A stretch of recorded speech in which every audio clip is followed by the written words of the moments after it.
This is as groovy as it gets. Oprah, Can You Hear Me? Oprah vs. Donald 2020 is a conversation by Julie Benetti and Susan Barbaro and a production of EI Alliance, copyright 2019. America is courtesy of New Threads off their new album, Felonious Wilma. This is Susan, and I'm here with Julie. And, we've been doing a lot of podcasts. We can't help it, but sometimes we go on a roll because, we talk about it and then we turn it off and we go further. And so, the one thing that I'd like to start this podcast on, because it propelled Julie, and I don't know what she's going to say, so you and I are both in the same place at this moment. But, one of the things we said is that, the one antidote to Trump's "I'm the president" is, as Julie has said beautifully, "I'm Oprah." I mean, there's such a level field to that. And the only difference is what I said is, to be able to do that, you have to be so clear in your own authenticity. And Trump is. And he pulls it off. And the question is, can Oprah do that?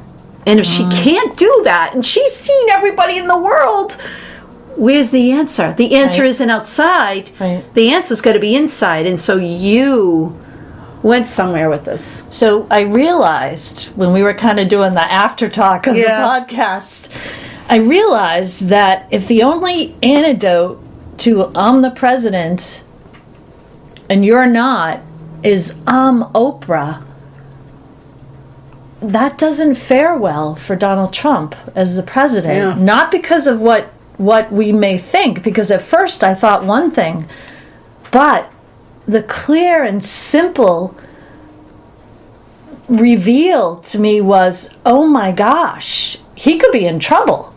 Why? Because he's not saying, "I'm Donald Trump."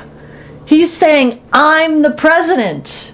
I'm in the White House and you're not." So how he became a role. He fell into the role. He defined himself as the president. So what does that mean? So if he can't move forward with that, can he come back out and say, "I'm Donald Trump"? So, well, we don't see him as Donald Trump anymore. We see him as the president. Yeah. It's just like, because that's where I'm going to go, like, here we're going downhill, folks. Here we go. That's what we said. Because it's like a roller coaster ride, because Oprah's defined herself as the interviewer. She's always interviewing everybody and sharing the aha moments. She's the interviewer. If she clearly comes out as "I'm Oprah," if he turns around and says, "Well, I'm Donald Trump," that's going to remove us from that's the presidency. Going back to the old Donald Trump. Yes. And it's interesting because in our book, in the Donald Trump book that we wrote, we were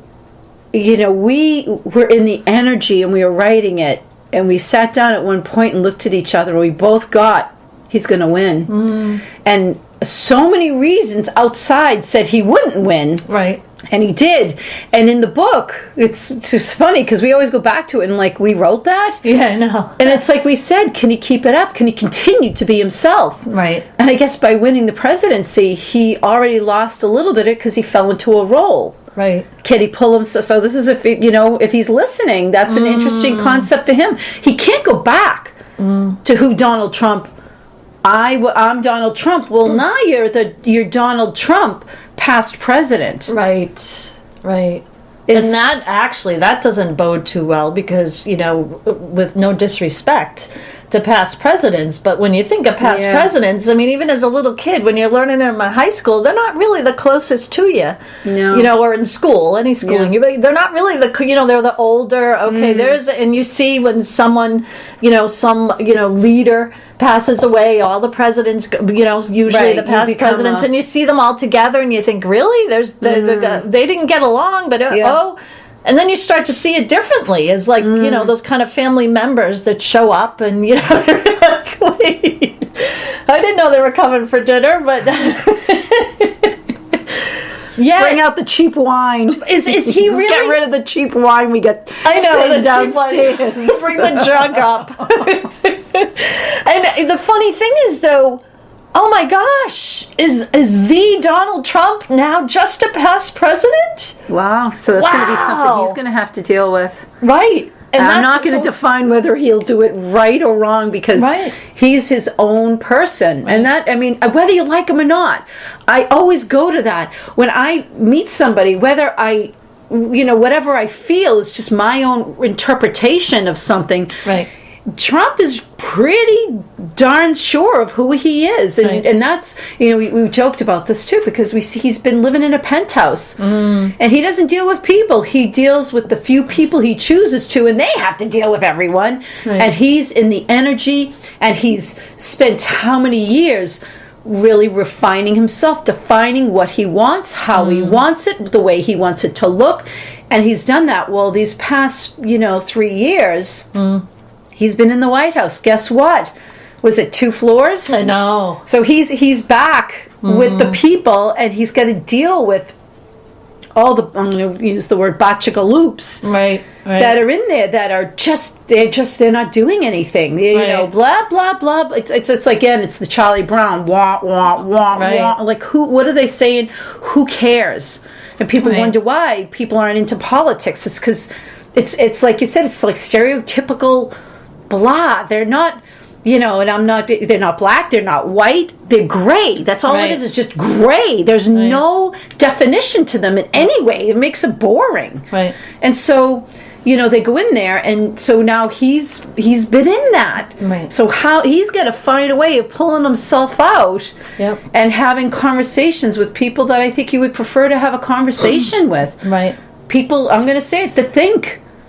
People that have not opinions, because opinions are, but someone who thinks and thinks outside of the box and explores ideas, not just sits and talks about people and it's boring. And we know from the past stuff we've written, from energetic invocations to everything, we know and we've stated and from past experience about roles.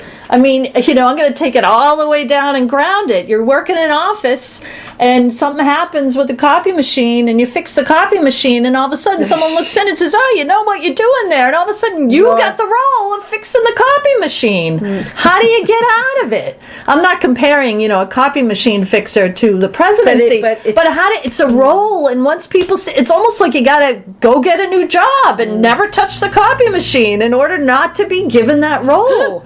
And in the presidency, it's like President Trump has gone in there and, redefined the skill set and everything, but is that enough to still, be yourself and keep your name extracted from what it means, generically to be the president? Well, it'll be interesting because, everybody says that the work we talk about doing can be difficult because you really have to quiet outside and you have to really listen to who you are and really without judgment go into the space of who you are.